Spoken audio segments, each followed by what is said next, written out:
प्रभु यीशु मसीह के नाम से सबको जय मसीह की। आज का वचन है इतिहास के पहला किताब उसका 17 अध्याय पहला और दूसरा वचन। जब दाऊद अपने भवन में रहने लगा तब दाऊद ने नातान नबी से कहा, देख मैं तो देवदारों के बने हुए घर में रहता हूँ, परंतु यहोवा की वाचा का संदूक तम्बू में रहता है। दूसरा वचन, नातान ने दाऊद से कहा, जो कुछ तेरे मन में हो उसे कर, क्योंकि परमेश्वर तेरे संग है। मेरे प्रियो, हम कल के दिन में भी दाऊद के विषय में हमने देखा, दाऊद के जीवन में जो परमेश्वर ने उनके साथ दिया और दाऊद के द्वारा परमेश्वर के राज्य का स्थापना होना था। इसलिए परमेश्वर अपने लोगों को, जो इंसान थे, योद्धा थे, दाऊद के पक्ष में भेजा और दाऊद के साथ देने के लिए उनको इस्तेमाल किया। दाऊद के खिलाफ उस देश का गवर्नमेंट होने के बाद भी दाऊद को मिटाने के लिए उस देश का राजा यानी कि शाऊल, जो परमेश्वर के खिलाफ के सोच रखता था, वह दाऊद के मिटाने के लिए कोशिश करने के बावजूद भी उस राजा का कोशिश नाकाम हुआ, बल्कि वह मिट गया, क्योंकि दाऊद राजा के संग परमेश्वर था और परमेश्वर ने दाऊद के साथ एक अलग सा दल बनाया जो कि परमेश्वर की इच्छा के अनुसार चलता है। और दाऊद को परमेश्वर अपनी इच्छा के अनुसार इजरायलियों का राजा बनाया। यहाँ पर हम देखते हैं कि दाऊद राजा परमेश्वर के भवन बनाने के लिए इच्छा रखते हुए इस वचनों में हम जान सकते हैं। इस वचनों को जब हम पढ़ते हैं, इस वचनों के द्वारा हम मनन कर सकते हैं। दाऊद राजा को परमेश्वर बहुत बड़ा राजा बनाया, एक बहुत बड़े सिंहासन में, यानी कि इज़राइल देश को राज्य करने के लिए एक लाठी उनको दिया, जो कि राज्य करने के लिए एक राजा के पास रहता है, वह अधिकार उनको दिया। बहुत बड़े सिंहासन में परमेश्वर ने दाऊद राजा को बैठाया। वो कैसे हुआ? दाऊद परमेश्वर को हमेशा स्तुति आराधना करने वाला व्यक्ति था। वह पहले भेड़ बकरियों के पीछे चलने वाला व्यक्ति था, भेड़ बकरियों का चराई करने वाला व्यक्ति था। उस काम को, वो नॉर्मल सी काम था, उस काम को करते समय भी परमेश्वर को स्तुति आराधना करते रहता था, परमेश्वर को उपासना करते रहता था। जब भेड़ बकरी चराता था तब परमेश्वर के गुणगान गाते रहता था। अब म्यूजिक इंस्ट्रूमेंट को बजाकर, जो तार वाद्य था उसके पास, उस तार वाद्य को बजाकर परमेश्वर को धन्यवाद देते रहता था, महिमा करते रहता था। इसलिए परमेश्वर उनके संग था, परमेश्वर के आत्मा उनके अंदर था। दाऊद राजा परमेश्वर को स्तुति करते करते परमेश्वर से ऐसा वरदान पाया कि वह भी नबी कहलाया गया, भविष्यवाणी कहता था। उस तरह के व्यक्ति दाऊद राजा। इस बात को हम परमेश्वर के वचन के द्वारा हम जान सकते हैं। उस व्यक्ति को परमेश्वर राजा बनाया, जो बचपन में जो आदत था, जो परमेश्वर के साथ चलने का आदत था, परमेश्वर को उपासना करने का आदत था, परमेश्वर को हमेशा तार वाद्य को बजाते हुए धन्यवाद करने का आदत था, आखिरी तक दाऊद राजा नहीं छोड़ा। जब इज़राइल देश का सारे योद्धा और इज़राइल देश का राजा बना, उस समय सारा इज़राइल देश जो है दो भाग में बांटा गया। योद्धा और इज़राइल देश के दो भागों में बांटा गया था। कुछ परमेश्वर के खिलाफ होने के कारण ये दो भाग हो गया था। ये दोनों देशों को दाऊद राजा राज्य किया। उस पद में भी परमेश्वर को आराधना करना नहीं छोड़ा, धन्यवाद देना नहीं छोड़ा। अपने आप को दीन करता था, परमेश्वर के सामने नम्र करता था। परमेश्वर के सामने पहले जिस तरह नम्र होकर स्तुति करता था, ठीक उसी तरह बड़ा होने के बाद भी ऊंचे जगह पर परमेश्वर बैठाने के बाद भी परमेश्वर के उपस्थिति के सामने, परमेश्वर के साक्ष्य पेटी के सामने, संदूक के सामने वह नाचा करता था, स्तुति आराधना करता था।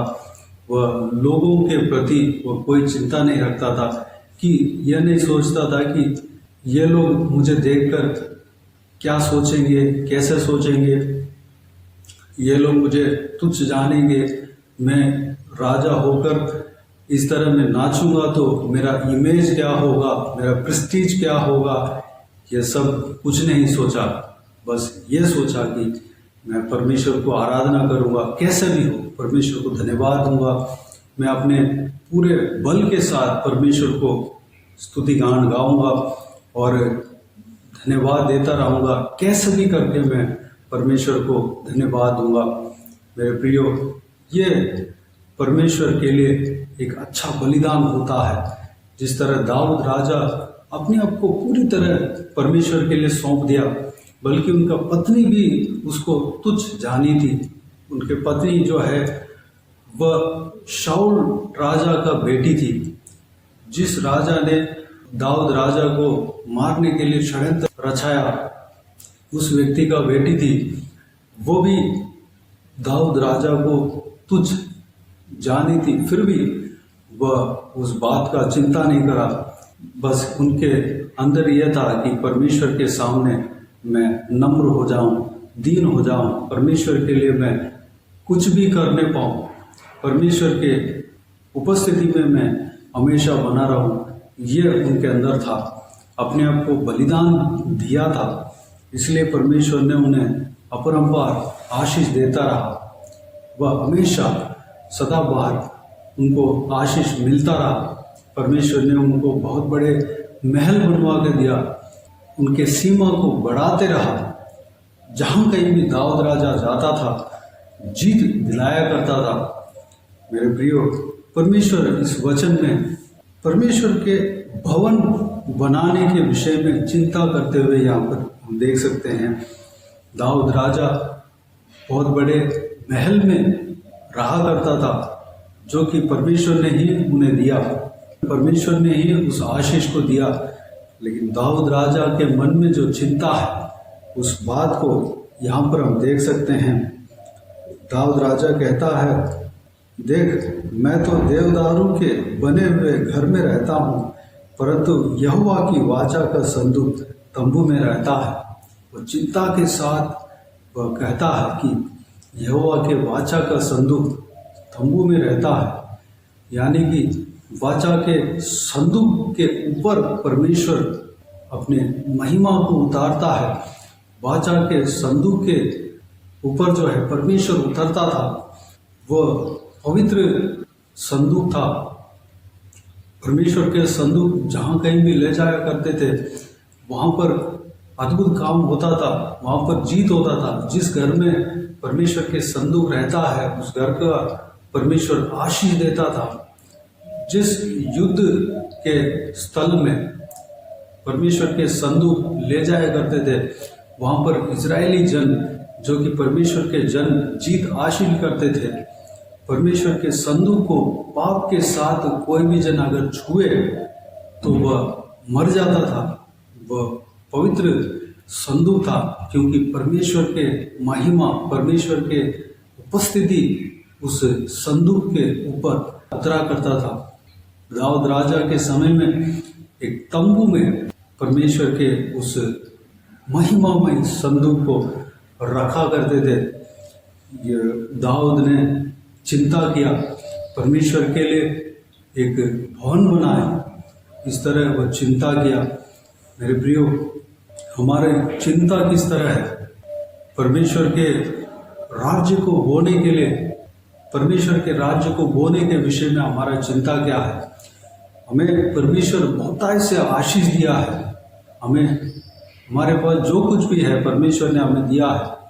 परमेश्वर ने हमें नौकरी दिया है, दिन में हर प्रतिदिन 3 बार भोजन हमें देता है, हमें अच्छा सा नींद देता है, अच्छे से सेहत हमें दिया है, हमारे परिवार दिया है, पत्नी दिया है, पति दिया है, या बच्चों को दिया है। माँ बाप को दिया है, सब कुछ परमेश्वर ने हमें दिया है, घर दिया है, आशीष दिया है, नौकरी दिया है और बिजनेस दिया है, पढ़ाई दिया है, ज्ञान दिया है, बुद्धि दिया है, हमें गाड़ी दिया है, कुछ भी परमेश्वर से हम मांगते हैं वो दिया है। जो कुछ भी हमारे पास है वो परमेश्वर के देन है। लेकिन हमारी चिंता किस विषय में है? परमेश्वर के कामों के लिए हमारे अंदर क्या चिंता हमारे अंदर है, हमें सोचना है। क्या दाऊद की तरह परमेश्वर के राज्य को स्थापना करने का तड़प हमारे अंदर है? क्या दाऊद की तरह परमेश्वर के भवन बनाने का चिंता हमारे अंदर है? क्या परमेश्वर के लिए कुछ करने का जोश हमारे अंदर है? क्या परमेश्वर के लिए हमें दौड़ने का प्रयास व तड़प हमारे अंदर है? मेरे प्रियो, दाऊद राजा चिंता किया था, परमेश्वर के विषय में चिंता किया था, परमेश्वर के लिए कुछ भवन बनाना चाहिए। मैं इतना बड़ा महल में जी रहा हूँ, मैं बहुत कंफर्टेबल से जी रहा हूँ, मुझे कोई दिक्कत नहीं है, लेकिन परमेश्वर के संदूक जो है एक तंबू में रह रहा है। तंबू जो है खालों से बना हुआ रहता है। उस जमाने में तंबू में परमेश्वर के महिमा उतर आता है। उनके लिए एक पक्का बिल्डिंग बनाना है, बहुत बड़ा महल बनाना है। इस तरह की उनके अंदर सोच था, उनके अंदर तड़प था।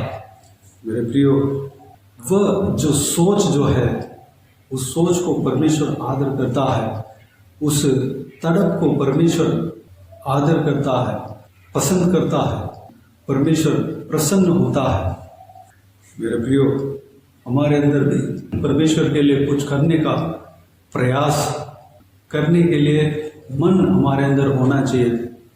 लोग सुसमाचार नहीं सुना है, लोग प्रभु यीशु मसीह के बारे में नहीं सुना है, उनको सुसमाचार उन तक पहुंचाना है। इस तरह की सोच हमारे अंदर आना चाहिए। परमेश्वर के लिए भवन बनाना है, उस तरह की सोच हमारे अंदर आना चाहिए। परमेश्वर के भवन नहीं है, जहाँ भी परमेश्वर के राज्य यानी कि परमेश्वर के वचन को सुनाने के लिए कोई भवन नहीं है, वहाँ पर परमेश्वर के भवन बनना चाहिए। उस कार्य के लिए हमारे अंदर तड़प होना चाहिए। परमेश्वर के भवन कई जगह अधूरा है, बन नहीं पाया, वो पूरा नहीं हो पाया, उसको बनाना है। उस कार्य के लिए तड़प हमारे अंदर होना चाहिए। परमेश्वर के लिए, परमेश्वर के राज्य के लिए कुछ करने का तड़प, कुछ करने का चाहत हमारे अंदर होना चाहिए। मेरे प्रियो, जिस तरह दाऊद राजा के मन में जो तड़प था, जो इच्छा था, वह हमारे अंदर भी होना चाहिए। उस बात के लिए अपने आप को परमेश्वर के हाथों में समर्पित करें। अगर हमारे अंदर उस तरह की प्रयास हो, उस तरह की बात हो, उस तरह की इच्छा हो, उस तरह की कुछ करने का चाहत हो, तो दूसरा वचन में नातान नबी दाऊद से कहता है, जो कुछ तेरे मन में हो उसे कर, क्योंकि परमेश्वर तेरे संग है। अगर इस तरह की परमेश्वर के बाता हुआ सोच अगर हमारे अंदर हो, तो परमेश्वर उस सोच से आनंदित होता है, प्रसन्न होता है। परमेश्वर हमारे संग है। जो हमने सोचा है उस काम को करने के लिए परमेश्वर द्वार खोलेगा, आपको इस्तेमाल करेगा, हमें इस्तेमाल करेगा। हमारे द्वारा परमेश्वर के राज्य स्थापना होगा। जहाँ भी सुसमाचार नहीं पहुँचा, वहाँ पर सुसमाचार पहुँचेगा। जो लोग बंधन में पड़े हैं, उनको बंधन से हमारे द्वारा छुटकारा देगा। जिनको आशीष नहीं पहुँचा है, हमारे द्वारा परमेश्वर आशीष पहुँचाएगा। जहाँ भी भवन नहीं बना है, वहाँ पर परमेश्वर हमारे द्वारा परमेश्वर के राज्य को स्थापना करेगा, वहाँ पर भवन बनवाएगा। जहाँ भी मदद की ज़रूरत है, परमेश्वर के भवन के लिए मदद की ज़रूरत है, हमारे द्वारा परमेश्वर उस काम को पूरा कराएगा। जैसे भी हो, परमेश्वर हमें इस्तेमाल करेगा। जो हमारे अंदर चाहत है, जो सही है, जो परमेश्वर के बाता हुआ है, उस चाहत को पूरा करने के लिए हमें मदद करेगा और हमें इस्तेमाल करेगा। अगर हम उस काम को करते हैं तो परमेश्वर हमें उसका प्रतिफल हमें देगा, हमें आशीष देगा, मुकुट देगा, हमें और बढ़ाएगा और हमें परमेश्वर के महिमा के लिए इस्तेमाल करेगा। मेरे प्रियो, इस बहुमूल्य वचन के अनुसार हम उस चाहत को बढ़ाने के लिए, उस जो हमारे अंदर परमेश्वर के प्रति, परमेश्वर के काम के प्रति जो भी चाहत है, उस चाहत को इम्प्लीमेंट करने के लिए, उस चाहत के अनुसार चलने के लिए परमेश्वर हमें मदद करेगा, परमेश्वर हमें साथ देगा। उस बात के लिए अपने आप को परमेश्वर के हाथों में समर्पित करें। उस विषय के लिए हमें प्रार्थना करना है।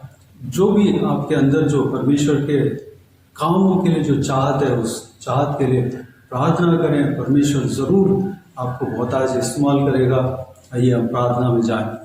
प्यारे पिता, दयालु परमेश्वर, आपको धन्यवाद देता हूँ आज के इस आपके बहुमूल्य वचन के लिए। आपको धन्यवाद देता हूँ परमेश्वर, बीते हुए दिनों में हमें संभाला, बचाया, सुरक्षित रखा। आपको धन्यवाद देता हूँ परमेश्वर, आज के दिन में जो आपने वचन दिया परमेश्वर, पिता दाऊद राजा के जीवन में जो उनके अंदर जो इच्छा था पिता, कुछ आपके लिए करने का, आपके भवन बनाने का तड़प था परमेश्वर, उस बात को हमने मनन किया पिताजी। हमारे अंदर भी वो तड़प आने पाए परमेश्वर, आपके राज्य को स्थापना करने का तड़प, आपके सेवा करने का तड़प, आपके सुसमाचार को लोगों तक पहुंचाने का तड़प, लोगों को उद्धार के मार्ग में फिराने का तड़प और आपके भवन को बनाने का तड़प, आपके हालेलुया लोगों को परमेश्वर हालेलुया चराने का तड़प, कुछ भी आपके काम करने का तड़प हमारे अंदर आने पर परमेश्वर अनुग्रह देना पिता। उस इच्छा के अनुसार, उस मन के हमारे चाहत के अनुसार परमेश्वर हमें चलाना पिता। आपके भाता हुआ जो भी कार्य हमारे अंदर हो पिताजी, उसको आप आदर करते हैं हालेलुया, उसमें आप प्रसन्न होते हैं परमेश्वर हालेलुया, उसका बढ़ाना परमेश्वर धन्यवाद। सोच का बढ़ाना, हमें इस्तेमाल करना, उस बात के अनुसार हमें इस्तेमाल करना पिताजी हालेलुया। भजन संगीता 20:4 के अनुसार परमेश्वर हमारे मन की इच्छा को पूरा करना परमेश्वर धन्यवाद देता हूँ पिता हालेलुया। हमारे सोच जो आपके बाता हुआ है, उस सोच को परमेश्वर हालेलुया और बढ़ाना और हमें इस्तेमाल करना, उस सोच के अनुसार हमें इस्तेमाल करना पिता धन्यवाद देता हूँ परमेश्वर। हमें चलाना परमेश्वर, सारा व्यूअर्स को इसी तरह आशीष देना, अनेक जनों को इस्तेमाल करना, आपके राज्य के लिए इस्तेमाल करना, आपके भवन बनाने के लिए इस्तेमाल करना, आपके भवन को चलाने के लिए इस्तेमाल करना, आपके सुसमाचार फैलाने के लिए इस्तेमाल करना, सुनाने के लिए इस्तेमाल करना, लोगों को उद्धार के मार्ग में फिराने के लिए उनको इस्तेमाल करना परमेश्वर, लोगों को बंधन में छुड़ाने के लिए उन्हें इस्तेमाल करना हालेलुया। प्रार्थना का अभिषेक से भरना परमेश्वर पिताजी, उनके द्वारा कई सारे भवने बनने पाए, उनके द्वारा कई सारे परमेश्वर के राज्य स्थापना होने पाए परमेश्वर हालेलुया। परमेश्वर के आपके राज्य स्थापना होने के लिए हर लोगों को इस्तेमाल करना पिता धन्यवाद देता हूँ पिता। बाकी सारे बातों को आपके हाथों में सौंपता हूँ परमेश्वर, सारे जनों को आशीष देना, किसी को भी कोई भी कमी घटी ना होने देना, भरपूर आशीष देना पिता। कोई भी जन बीमार हो उनको आपके हाथों में सौंपते हैं, उन्हें छूना, चंगा करना प्रभु यीशु मसीह के नाम से चंगा होने पाए। अगर किसी को दुख हो, तकलीफ हो, सारा दुख तकलीफ को दूर करना, परेशानी को दूर करना, आंसू को पहुँचना, जिनको जो भी प्रार्थना का विषय है, सारा प्रार्थना का विषय का उत्तर देना परमेश्वर, हर एक जनों को आशीष देना पिता, सही मार्ग में चलाना, गलत मार्ग से, गलत सोच से छुड़ाना परमेश्वर धन्यवाद देता हूँ पिता हालेलुया। जो भी जन जो कुछ भी उलझन में पड़े हैं, सारा उलझनों से छुटकारा देना, परिवार को आशीष देना, परिवार में जो उलझन है सारा उलझनों को ठीक करना परमेश्वर धन्यवाद। जो कोई भी जन जहाँ कहीं भी जाते हैं आते हैं, हर एक जनों को आशीष देना पिता, उनके संग रहना, जो भी हालेलुया काम करते हैं उनके काम में सफलता देना, उनके काम में करने में उनको हालेलुया, उनको परमेश्वर ज्ञान देना, बुद्धि देना हालेलुया, उनके संग रहना परमेश्वर धन्यवाद। महिलाओं को आपके हाथों में सौंपते हैं, बुजुर्ग व्यक्तियों को आपके हाथों में सौंपते हैं, छोटे बच्चों को आपके हाथों में सौंपते हैं, उनके संग रहना, सुरक्षित रखना पिता धन्यवाद। बाकी सारे बातों को आपके हाथों में सौंपते हैं, सारा आदर महिमा जलाल आपको मिलते रहे। सारा दुआ प्रार्थना को प्रभु यीशु मसीह के नाम से मांगते हैं, सुन और ग्रहण कर, आमीन आमीन। प्रभु यीशु मसीह के नाम से प्रभु यीशु मसीह का आशीष और अनुग्रह हम सभी के ऊपर बने रहे, आमीन आमीन। मेरे प्रियो, इस चैनल को सब्सक्राइब करें और शेयर करें। अगर किसी को भी प्रार्थना का विषय हो तो डिस्क्रिप्शन में दिए हुए नंबर पर कॉल करके प्रार्थना करा सकते हैं। हम आपके लिए प्रार्थना करेंगे। आप अपने व्यक्तिगत प्रार्थना में हमारे लिए प्रार्थना कीजिए, इस सेवकाई के लिए, इस सेवकाई का उन्नति के लिए, इस सेवकाई में जुड़े हुए हर एक जन के लिए, हर एक आत्मिक उन्नति के लिए, तरक्की के लिए, आत्मिक आशीष के लिए, संसारिक आशीष के लिए, पारिवारिक आशीष के लिए प्रार्थना करें। प्रभु यीशु आप सबको आशीष दे। इस सेवकाई के द्वारा परमेश्वर आपके जीवन में कार्य किया हो वो भी हमें बता सकते हैं, ताकि हम सब मिलकर परमेश्वर को धन्यवाद दे सके, महिमा कर सके। प्रभु यीशु आप सबको आशीष दे। आमीन आमीन।